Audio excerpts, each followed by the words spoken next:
WhatsApp has launched fresh monetization tools inside its Updates tab, allowing creators and businesses to make money using WhatsApp through subscriptions, promotions, and ads.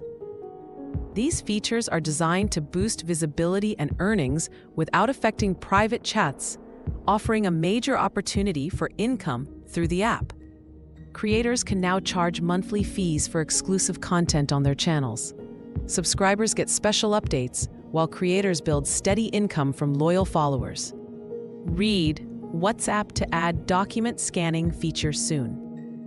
WhatsApp allows businesses and creators to promote their channels in the directory. This helps them gain more followers and increases engagement from potential customers or fans. WhatsApp will begin placing ads in the status section, similar to Instagram stories. Brands can target viewers based on language, location, and app activity, linking directly to chats. Despite monetization, WhatsApp reassures users that end-to-end encryption remains. No private messages or phone numbers will be shared with advertisers.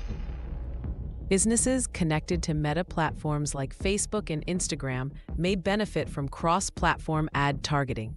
This improves ad performance and visibility across all apps.